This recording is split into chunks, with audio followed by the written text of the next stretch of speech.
국민의힘 윤리위가 이런 가운데 오는 28일에요. 전체 회의를 열기로 했습니다. 지난 회의 때 미뤘던 이준석 전 대표에 대한 추가 징계할 수 있을지 여러 가지 관측이 나오는데 박선배 변호사님, 지금 보면은 당에서 의총을 통해서 추가 징계하라 이렇게 공식적으로 요청을 한 상태 아니겠습니까? 네네. 가능성은 높은 거죠.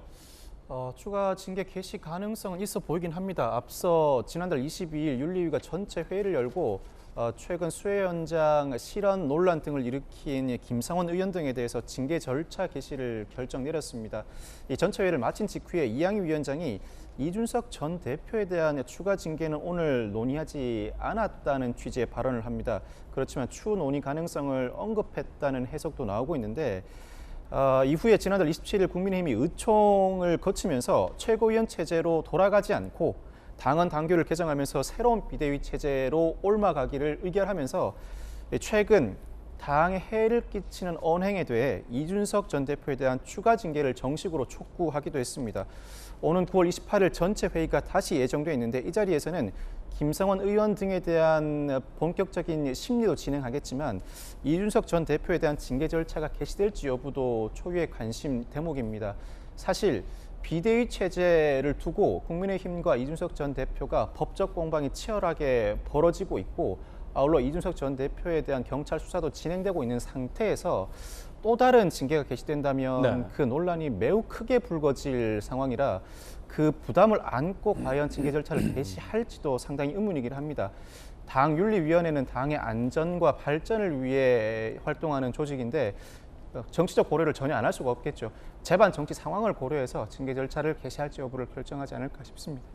윤리위도 결국은 현재 이 정치적 상황을 좀 감안할 수밖에 없을 것이다. 이렇게 말씀을 해주셨습니다.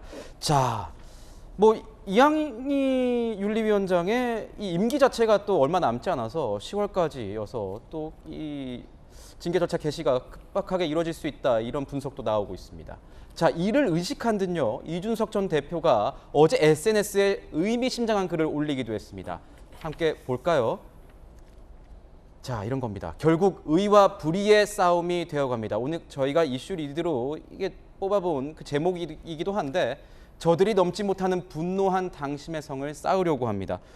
저는 이게 뭔지 몰랐는데 요즘 유행하는, 제가 영화를 안 봐서 그런데 영화 이 한산의 대사를 언급한 것으로 보인다, 이렇게 보도가 나오기도 해요. 요즘 보면 이준석 대표가 반지의 제왕에 절대 반지도 꼈다가 성웅 이순신 돼서 화살도 한번 쐈다가 막시무스 돼서 칼도 한번 휘두르고 여러 가지 비유를 많이 하는 것 같은데, 이 의와 불의의 싸움이라는 이준석 전 대표의 주장에 대해서 교수님은 어떻게 생각이 좀 드십니까? 이준석 대표는 영화를 참 좋아하는 것 같아요. 네. 그래서 항상 글래디에이터, 한산, 또 반지의 제왕 등등 이런 영화를 모티브로 자신의 어떤 주장을 펴는 경우가 많은데, 물론 대중적인 언어로 이해하기 쉽게 자기가 생각하는 이 판도를 굉장히 짧은 글로 이해시킬 수 있다는 점에서는 물론 주요한 전략이라고 봅니다. 그리고 보통 이제 나이가 좀 있는 정치인들은 중국의 고사 이런 것들을 보통 그렇죠. 인용하는데, 청년 정치인이라 약간 다르구나라는 생각은 드는데 좋습니다만, 의와 불의의 싸움이라는 것은 좀 너무 나간 거 아닌가. 본인이 그럼 이순신 장군이라는 얘기입니까?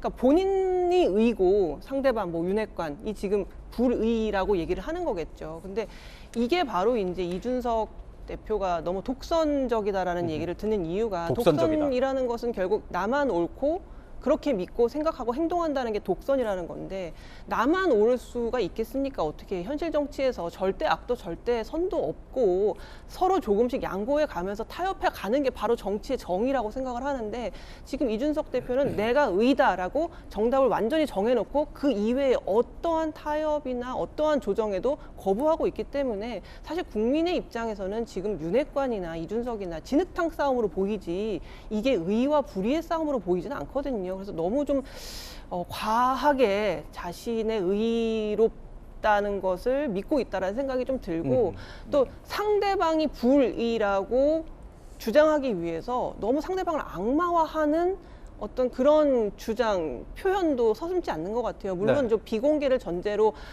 작성된 탄원서긴 했지만 거기서 현 정부를 신군부에 비유한다던가 이런 것들은 상대방을 거의 악마화하는 수준으로 해야만 나의 의의가 드러날 수 있다고 생각하는 것 같은데, 사실 국민이 보기에는 50보 100보다 결코 이준석 대표가 절대 그리고 상대방이 불의라고 보고 있지 않다는 말씀 드리고 싶습니다. 그렇군요.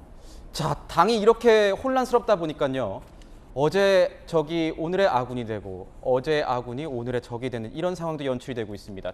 이 치열한 장외전을 펼치는 이준석 전 대표에게 힘을 실어준 국민의힘 의원이 있는데요. 다름 아닌 앙숙으로 꼽혔던 안철수 의원이었습니다. 들어보시죠.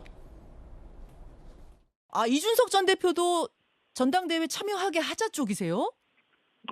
저는 뭐 그것도 가능하다고 봅니다. 법원의 판단 취지로 6개월 동안 그 직무 정지 아니겠습니까? 예, 그렇습니다. 여전히 지금 대표직은 살아 있는 거죠. 추가 징계 촉구도 결의가 됐잖아요. 그거에 대해서도 좀 그런 부정적으로 보세요? 제가 그때 저는 반대했습니다. 개인의 유불리를 따지기 이전에 예. 당을 위해서 최선의 방법이 무엇인가 그걸 고민하는 겁니다. 자, 반면 이렇게 온라인상에서는 이준석 대표와 친하다고 불리는 준석맘이라고 불렸던 정미경 전 최고위원은 이 전 대표와 8월 초에 나눴던 대화까지 들춰내면서 그의 사퇴를 언급했습니다. 준비했습니다.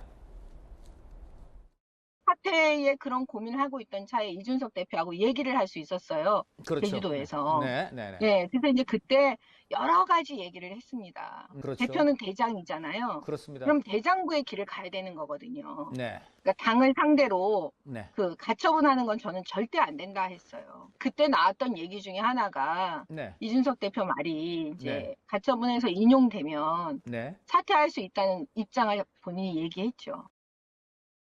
자, 노원에서 앙숙으로 불렸던 안철수 의원은 오히려 두둔하는 모양새가 지금 보이고 있고 이 준석맘이라고 불렸던 정미경 전 최고위원은 또 약간 공격하는 듯한 이런 모양새입니다.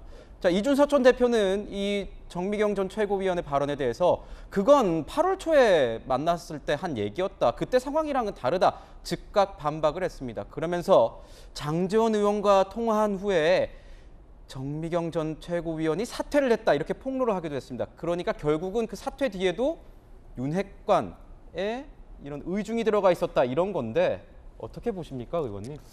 이준석 대표는 사실 정미경 최고위원한테 저런 식으로 얘기하면 안 됩니다. 안 됩니까? 예, 옆에서 보면 항상 이준석 대표를 정말 걱정하고 청년 대표로서 어떻게 좀 잘 안착하기를 바라고 그래서 계속해서 무리할 정도로 이준석 대표 편을 많이 들어줬던 분이거든요.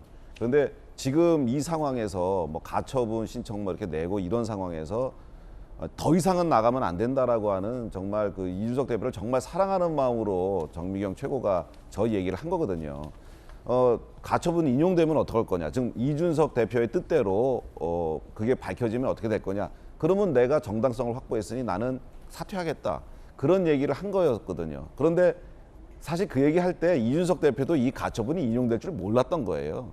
사실 저희는 아직 그 법원이 지금 이제 가처분 인용이지 않습니까? 아직 본안 판결 1심도 안 갔거든요. 그렇죠. 2심, 3심도 있잖아요. 그래서 그거는 충분히 앞으로 우리가 더 따져볼 만한 문제라고 보고 있는데 어쨌든 가처분 인용이 되면 사퇴하기로 했었는데 그것을 안 하는 것을 보고서 정미경 최고위원이 야, 이거 이렇게까지 더 이상 나가면 큰일 난다. 정말 지금 의원들이라든가 우리 당원들이나 책임 당원들 이렇게 분위기 보면 이준석 대표 윤리위에서 징계해야 된다고 생각한다.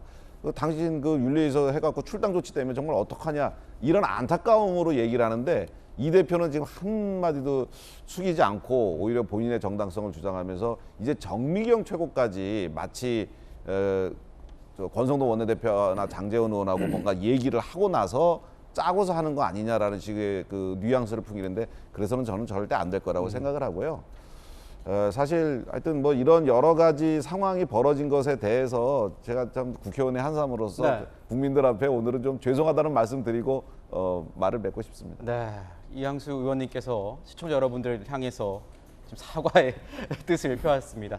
자, 한번 지켜보겠습니다. 뭐 추석 전까지 이 혼란상이 어떻게 좀 마무리가 될지 채널A가 계속 집중적으로 취재해서 알려드리도록 하겠습니다.